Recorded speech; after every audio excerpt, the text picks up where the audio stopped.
Welcome to Screw the Commute, the entrepreneurial podcast dedicated to getting you out of the car and into the money. With your host, lifelong entrepreneur and multimillionaire, Tom Antion. Hey everybody, it's Tom here with episode 64 of Screw the Commute podcast. Today I'm going to talk about excellence and how it can open doors you never even dreamed of. And I hope you didn't miss episode 63 with Steve Olsher from Reinvention Radio. This guy got screwed for $7 million, and he made a big comeback. You got to hear that episode later. All right, our podcast app is now in the App Store. Check it out. You can get lots of cool stuff and conveniently right at your mobile device. It'll do all these fun things for you, so you can download that from the App Store. Now, our sponsor for today is the Screw the Commute private Facebook group, where you can interact with me, my staff, and with other great entrepreneurs and like-minded people. And it's a place where my staff and I put in training and business tips several times per week. You can ask questions and get feedback on things you are doing. And I'll tell you more about that later, but you can check it out at screwthecommute.com/Facebook, screwthecommute.com/Facebook, and it'll be in the show notes.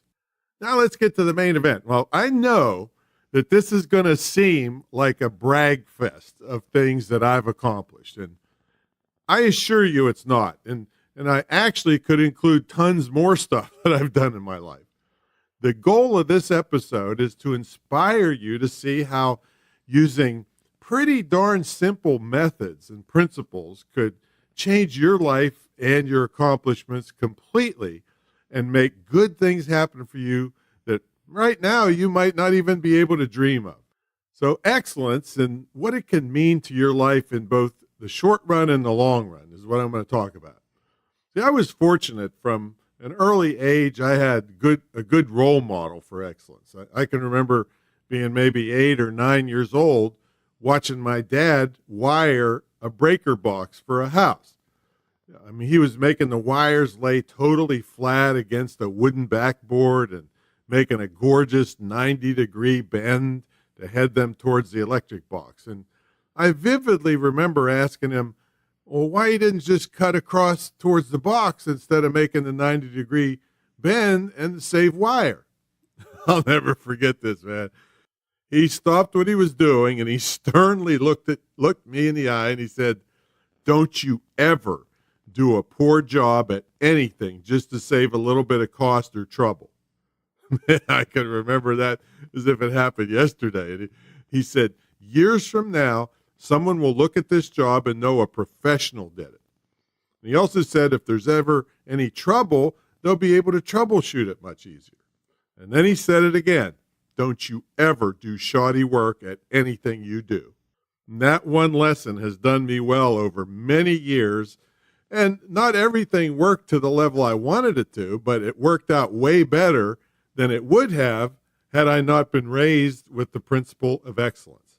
Well, let me tell you the major turning points in my life based on the idea that I wanted to be really good at things that I do. And again, no, I'm not trying to brag here. I'll be breaking these things I've done down into the lessons that, if you use them, can make great things happen in your life. Here they are, and I hope they don't bore you. I'm not telling you again to brag. I'm just going to show you that a pursuit of excellence can make multiple great things happen in your life. So here's some of my stuff. I wanted to get a football scholarship to Penn State. I ended up with a football scholarship offers to over 40 schools, and I ended up going to West Virginia University. I wanted to be state champion in wrestling in the state of Pennsylvania, which was a hotbed for high school wrestling. Well, I got 4th in the state, only beaten by 2 guys that went on to play pro football. I wanted to become a pilot, which was basically a high-class chauffeur. I ended up as a freelance charter pilot under Part 135 of the FAA regulations, which is a higher level than a regular old charter pilot. I wanted to get into real estate. Well, by the time I graduated college, I owned 5 apartment buildings and a hotel, and I started with nothing. I wanted to start a nightclub. And I ended up owning the second biggest nightclub in the state of West Virginia. I don't know how big a deal that is, all right, but that's what it was. I wanted to start an entertainment company. Prank Masters, which was my company, did over 4,000 custom designed practical jokes. I wanted to be a pro speaker. Well, I got my fee up to $20,000 and then started doing public seminars, where I was grossing at least $100,000 plus per speech. People started begging me to help them with their speaking. So I wrote the Wake 'em Up video pro speaking system and the Wake 'em Up book, plus amazingpublicspeaking.com, enormous membership site. I started selling online. And I got so good at it that people started begging me to teach them. And I started the longest running, most successful mentor program, the Great Internet Marketing Retreat Center and the Internet Marketing Training Center of Virginia. And remember, I'm going to get back to, like I said, it's starting to bore me, all these things, but I'm going to show you the things that I did to make these things happen. So hang in there. And in the speaking business, I refuse to do fraudulent things at seminars, and I'm kind of persona non grata at many of them because I exposed the ripoffs. I wrote an article called The Top 20 Seminar Scams. Well, Hollywood noticed. I got an agent, and we're developing a TV show called Scam Brigade. And, of course, they told me not to quit my day job. In my overall body of work, Hollywood again noticed, and a documentary producer who's done 38 documentaries chose me as, the name of the documentary is The American Entrepreneur. Okay, I know it sounded like a giant brag fest, but there's a bunch of lessons in there, which I'm now going to get to. Now, if you follow the lessons, I assure you good things will happen to you. So let's break it down to some of the ideas that you can start implementing in your own personal and business life. Let's go back to all the sports stuff. First, let me say that I was not in any way a natural. I was not that coordinated, strong, or fast. I had lots of fat on me, and my waist was way bigger than my chest.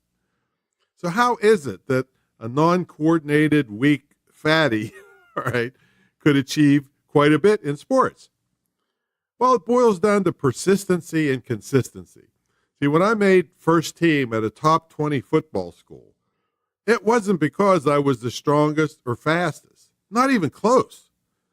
Of course, you have to have a certain level of physicality to compete at that level, and I'll discuss how I got that later, but I was probably the least strong, slowest person to play my position. The reason I earned my starting position was because I was consistent. The coaches knew that I knew the plays. I could even help others who forgot what to do. They knew that I was always in shape no matter how hot it was. They knew I was even-tempered so I wouldn't do stupid things to get us big penalties and all that stuff. Now let's go back to the persistency and consistency from the physical point of view. Well, many of the guys were natural athletes, so they could do nothing over the summer and come back stronger and faster the next year. I mean, one of my roommates literally did nothing over the summer, and he came back running faster and bench pressing 50 pounds more than when he left. I mean, that really sucks. But I must say, being a natural at something is not always a blessing. Many of the recruits at my school were fantastic natural athletes. The problem with that is that many times people take things for granted. They make it, or that makes it so easy for them to blow off a workout or do nothing all summer, knowing they'd be fine in the fall. Well, not so with me. At a top 20 college football school, virtually everyone can kill you physically. So I maintained a heavy weightlifting, stretching, and running program year-round. The hard part for most people is what you do when no one is watching. For me, that meant doing during the summer when no coach or other player was around. I kept up my schedule. I visualized what would happen if I slacked off. I visualized running on that field as a first-team player for that first set of downs. As I played offensive guard, I visualized knocking out linebackers, which I did on several occasions because on those days, you didn't have to keep your elbows in when you smacked somebody in the head. Now, when you can find it in yourself to work hard when no one is watching, it shows when someone is watching. I also kept up my schedule during the entire school year. When everyone else was partying and smoking dope, I was in the hallway outside my dorm room doing 30 minutes of stretching. And yes, I was made fun of, and my nickname was The Rock. Not because I was strong as a rock. They said I had a personality like a rock. Well, well, the joke's on them. Out of 31 scholarship athletes in my freshman picture, only 6 of us graduated. The rest of those great personality people got thrown out, flunked out, arrested, and I think even one of them died. Now, my sports life was somewhat like the tortoise and the hare fable. I just kept plodding along, and great things came from it. So what can you take from this little section? Well, you can pass up people that are naturally better than you just by being persistent and consistent and impervious to jeers and teasing and negativity from other people. You can use visualization when you're by yourself, and you need motivation to keep improving your skills when no one is looking. All right, let's move on to the real estate and the flying stuff. Well, the 5 apartment buildings and a hotel and the charter pilot work. Well, this is the concept of giving before you get. Now, with regard to the hotel, I had already used some of the persistency and consistency traits to impress owners of apartment buildings to sell them to me and hold the mortgage themselves. I didn't have to go to a bank. So how a deal like that works is an idea for an episode on real estate, all right? But now let's get to the hotel deal and the concept of giving before you get. See, even though I owned apartments, and this was Morgantown, West Virginia, while I was still in college, I was charging more to the students that I was renting to than it cost me to rent from other people. My landlord was a guy named Frank Biafora. And during the course of the year, he would come over to the house I was renting to make repairs. Now, whenever he would come over, I would tell him, hey, I'll help him out, but I wanted him to teach me what he was doing. And this went on for the entire year. At the end of the year, he came over and said he wanted to talk to me. And I thought, uh-oh, what did I do wrong? He said he had been renting apartments in that town for 25 years. And not once had anybody offered to help him, let alone want to learn something. He said he wanted to retire and move to Florida, and he said he owned a hotel in Fairmont, West Virginia, which was about 20 minutes away. And he says, I want you to have it. He says, if I came up with the first mortgage, he would hold back the second mortgage, so I would have a no money down deal. So I went to 50 different lending institutions, was shooed away from most of them. I kept at it and kept at it, which goes back to the trait of consistency and persistency.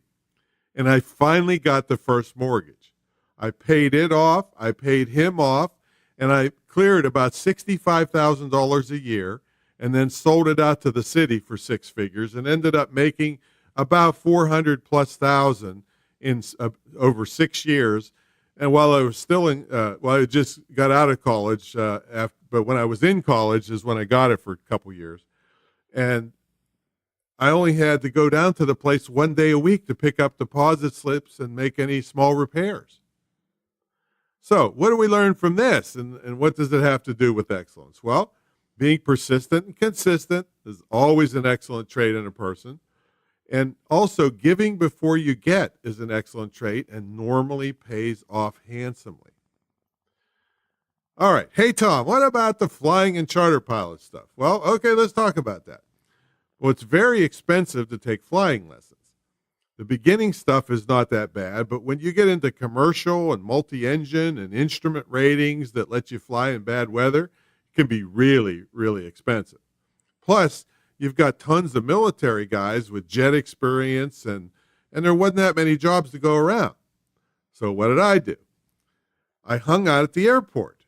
I worked for free. I took every flight I could to deliver planes across the country for free.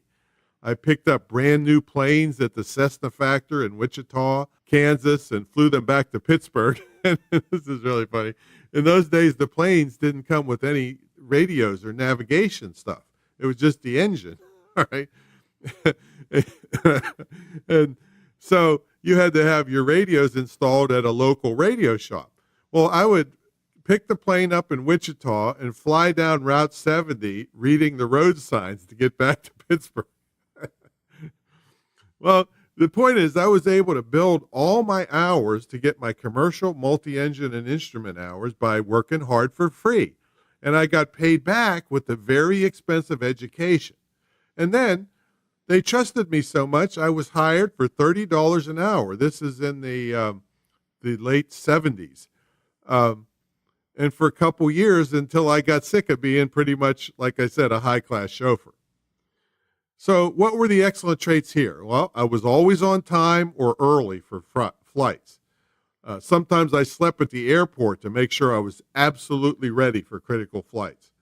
I treated the clients, who were sometimes scared, very professionally, and I honed my skills so the flight was as smooth as humanly possible on small twin-engine aircrafts.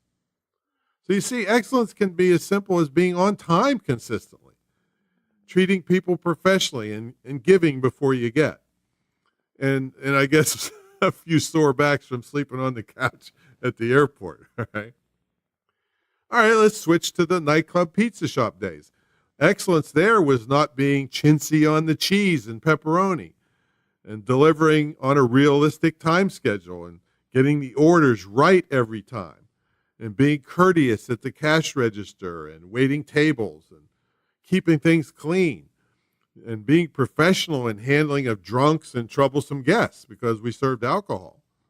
And in this case, excellent meant not trying to save 25 cents on a pizza, which would create unhappy customers.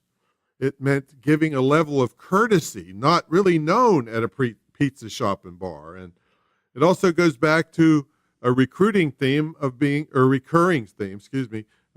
time. The doors opened on time, and the pizzas were delivered on time, which wasn't easy. Wait till you hear this. There was no GPS. There was no street signs in all this. It says literally we would have to directions to the person's house. I mean, something like this, really. Go down Route 857. When you see the big round red barn, turn right on a gravel road. I mean, this is totally real. I'm remembering these things so funny. It's so funny now, but it was so important back in those days to find the place. It says, go a half mile and you'll see some sheep on the left, right before you turn onto our lane. And when you see the Y in the lane, take the left-handed part of the Y and watch out. Sometimes the bull gets loose. If so, blow your horn. We didn't have cell phones or anything. And we'll come out to the truck to pick up the pizza. That's really totally the way it was for 6 years. All right. So all that was being excellent, though. All right. So let's take a quick break for our sponsor, then we'll get back to some more excellent stuff. The Screw the Commute private Facebook group, where you can interact with me, my staff, and with other great entrepreneurs and like-minded people. And it's a place where my staff and I put in training and business tips several times per week. And you can ask questions and get feedback on things you are doing.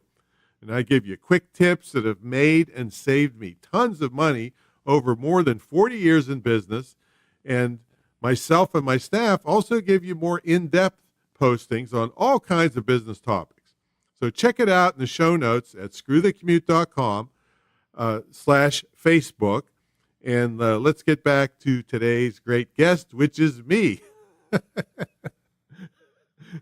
That was left in from an old script. All right, so this is really an extra brag fest if I'm calling myself a great guest. Oh, okay. Well, anyway, so let's get back to the bar business. When I got out of the bar business and the pizza shop thing, it was all combined. When I got out of that business after 2 gunfights, knife fights, and over 100 violent encounters with bikers trying to kill me, and They shot up my car with shotgun blasts. And, well, I decided that the next business I got into would be fun for me and fun for the people that hired me. And I was watching Candid Camera, and I got the idea for a crazy entertainment company called Prank Masters, which is now my federally registered trademark. We custom designed practical jokes, and this was long before Punk'd and Jackass and all those shows were on. And even though it was a crazy company, if you want to be successful, excellence still applies. We answered the phone full time, so you didn't get voicemail. Even though traffic was some of the worst in the world, this was in Washington, D.C., I knew I had to have a big city for this. We did everything humanly possible to be on time. In other words, we could have overbooked to grab some extra jobs and then made everyone mad because in Washington, D.C., you couldn't possibly be sure to be on time if you overbooked. And this would have killed referrals and generated lots of refunds. And who wants that? So it's easier to be excellent if you think long term rather than just trying to make a quick, fast buck. Fast buck or a quick buck, which either one, all right?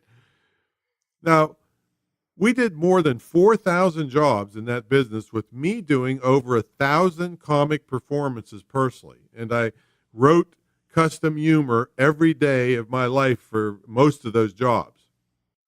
The business was very successful, and it got worldwide publicity. But I was always thinking there was something out there for me that was bigger than this. And I didn't know whether it was TV or a movie or what, but just knew something was out there.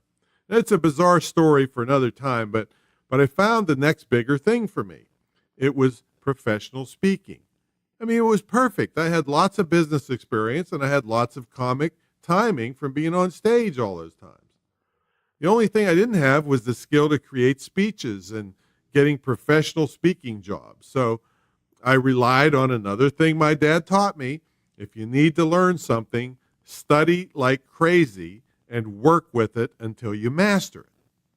So my work was cut out for me. To be an excellent speaker, I bought every book I could find on the subject. I mean, my library currently has over 200 speaking books. I bought every tape and video I could find. I joined the Professional Speakers Association. I took consultations with other pro speakers. I mean, I didn't know anything about microphones and meeting rooms. I was doing parties for the past 6 years.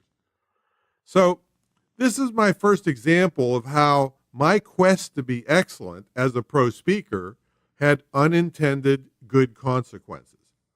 See, I got so good on stage, people started to notice. Other speakers started asking me for help. And I was helping so many other speakers, I couldn't get my own work done. Something had to give. That's when I wrote the Wake 'em Up Business Presentations book and created the Wake 'em Up Video Professional Speaking System, arguably the most successful, longest-running pro speaker system ever. Besides my own speaking, I started making a fortune teaching other people pro speaking skills. And I never intended this. I only wanted to become a really great speaker myself. So now let's rinse and repeat, just like the shampoo bottle says, right? Rinse and repeat. Now, when the commercial internet came along around 1994, I thought, man, it's hard enough to sell my products and services across the street. You mean I can sell my stuff around the world from my desktop in my basement? This is great. I'm going to figure this. I'm definitely going to figure this out. So from 1994 to 1996, I studied the internet. It was crazy. I didn't make a nickel for those 2 years until I got good training in 1996 from a guy named Corey Rudel. He was kind of the 30-year-old grandfather of internet marketing. I got training from him in 1996, and by the year 2000, I was an internet multimillionaire. Again, I was just trying to be excellent selling my own stuff, and guess what happened? Even before I became a multimillionaire, and only 1 year after I got good training, people started to notice and started begging me to teach them. So I founded one of the top 3 longest running internet seminars called Butt Camp. And as I said earlier, I come from a comic background, and people were begging me to do an internet marketing boot camp. And I thought to myself, I can't do a boot camp. Everybody does boot camps. I thought, I'm sitting here on my rear end making all this money. I'll call it butt camp. It caught on, and I've done them in 11 countries all over the U.S. and since 1997. And only in London they made me call it a bum camp. But it was another great example of how my quest for excellence led to unexpected positive consequences, in that I'm now considered an internet guru. Yeah. And by the way, I don't call myself that, which led to my internet mentor program and my internet school, which is the only one of its kind in the country, probably the world. Now, in a few minutes, I'm going to give you another couple ways to be excellent when you're making a product. But before that, I'll give you a little idea of how a lifetime of excellence can play out. Hollywood actually noticed, and here's how it happened. Years ago, I was speaking at a memorial service for one of my mentors, Dottie Walters. And unbeknownst to me, a movie producer was in the crowd. I briefly met her and after the service, and I never thought anything else about it. And apparently she started following my career, and years later she approached me about being the subject of her 38th documentary called The American Entrepreneur. And I thought you had to be dead to have a documentary about it. I guess Hollywood's dropping their standards. I don't know. And it should premiere sometime in 2019. Now, would this have happened had I not had a quest for excellence over a long time? I didn't have Hollywood connections. My family was not famous or in the movie business. I mean, I believe it never would have happened had I not been consistently putting out good work. And you'll all be invited to the online premiere, and you can see the trailer now of The American Entrepreneur at facebook.com/American Entrepreneur Film. Facebook.com/American Entrepreneur Film. And we'll have it in the show notes, of course. And please like the page, watch the trailer, and leave a comment, and I'll respond to you personally. Really appreciate that. All right, so let me give you a few tips on making products excellent. See, I've been selling ebooks for many years, I think about 17 years. And I have a wedding speech and a wedding toast ebook, which helps people when they have to stand up and say something at their friend or relative's wedding. Now, I could have easily put the ebook out with the basics of the technique to do a speech or toast and been done with it. But I kept remembering my dad's words, and I took 4 extra days to go through my hundreds of speaker and humor books to find every piece of wedding-related humor and quotes. Then I wrote an extra section on how to turn seemingly negative humor about marriage into something funny and sweet. And compiling and putting all these references and materials took almost a complete business week. But just like my dad said, don't worry about a little extra time or expense when it comes to making excellent products and services. These books have been selling now for 17 years, and I can't even remember one refund request because I went overboard to make sure the person buying that ebook had everything they needed to get the job done. Around the same period, I did the same thing with a book on eulogies, and it also still sells today with no refund requests. I mean, the only thing I did different was spend time researching lots of quotes and poems on suffering loss. One of the best-selling business books of all time was called In Search of Excellence. I mean, 43 companies were highlighted in the book, and many of which have fallen on hard times and gone out of business. And there's actually a spin-off book called In Search of Stupidity. See, I think many of those companies that failed or had hard times because they forgot about excellence in all areas of their business. So here's a little recap of the many things I try to do to maintain excellence in my business. Be persistent and consistent. You'll make rapid progress in your skills, and people can depend on you because of your consistency. Be early or on time. Give before you get to prove yourself and to stand out from the crowd like I did when I was helping my landlord in college. Don't be chintzy with your products. Treat people professionally. Answer your phone and talk to people. Study and implement like crazy and people will notice. Do enough big things over time, and maybe even Hollywood will notice. So I hope you don't take this as a brag fest. I hope you take those elements out of this little episode and use them, and I swear to you, good things will happen to you if you do. All right, so that's our episode. I forget what number this is, 64, I think. Let me double check that. And let's see. We'd love it if you left us a review at iTunes. Let's see.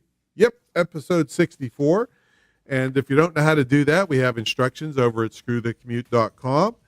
And boy, lots of great episodes coming up. In episode 65, Joel Block, he's a real money man and professional investor with great insights on how you should be thinking about money in your business. All right, we'll catch you all in the next episode.